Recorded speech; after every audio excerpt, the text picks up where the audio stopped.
Thank you and welcome to the show this morning. The topic this morning, excuse me, is Cuba.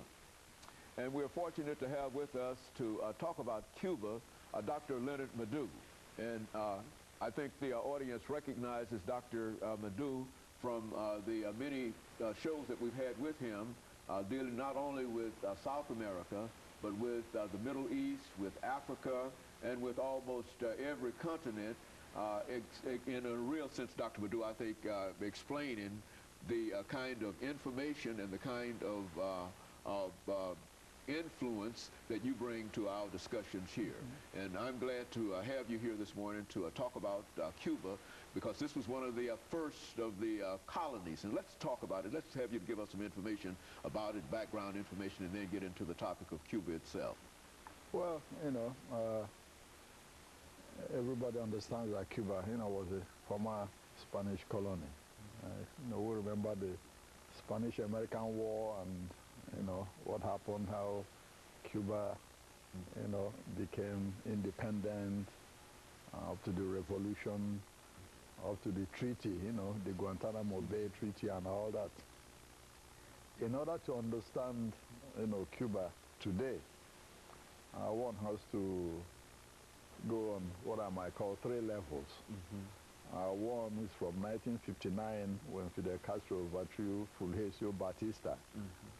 till 1990, when 1991, when Gorbachev started his perestroika in Russia and communism collapsed. Mm-hmm. And then from 1991 to 2008, when after the Cold War, and Fidel became sick, handed over to his brother. His brother took over from 2008 February effectively as president, till now. So these are the three stages. Exactly, that one can look at, what is happening in Cuba up to today. Prior to, the Cuban Revolution, everyone understood there was a lot of American influence in Cuba. A lot of the companies in Cuba were owned by Americans. A lot of the corporations and businesses, casinos, etc., etc. In fact, Havana was in Miami, at that time of the Caribbean, where most of the casinos were located. So here comes Fidel Castro in 1959 and overthrew the so-called corrupt dictatorial government of Fulgencio Batista. Initially, people thought that the Cuban Revolution would follow the capitalist path. Okay. But however, most people didn't understand the thinking of most of the Cuban revolutionaries, particularly Raúl, who is the current president. In fact, Raúl Castro was the main communist amongst the revolutionaries, not even Fidel himself. In fact, history says that, Fidel was influenced by his own junior brother, Raúl Castro, who was already a member of the Communist Party when the revolution started. And as you well know, this revolution was sparked, because of the dictatorship of Fulgencio Batista. People were being arrested, jailed, civil rights, human and civil rights were being violated, etc., etc. And of course, like all revolutions, these were few people, started.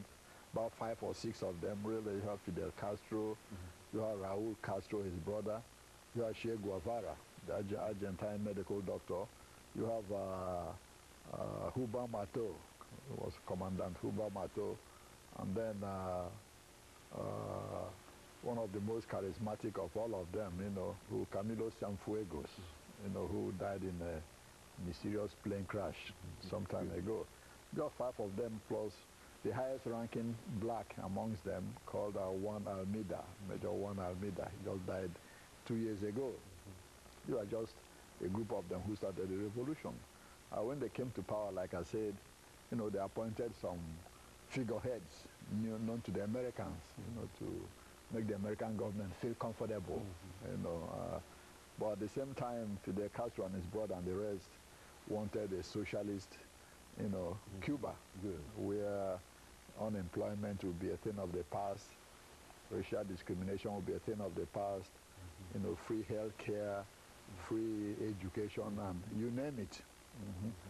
And because of the, path they chose, they fell, out of favor with the Eisenhower, government administration. What we're going to have to do during this first segment, we're going to have to take our first break. And after we come back, we can pick up at that particular point, but it's time for us to take this first commercial break. And we'll be back with our audience following this very, very short commercial break.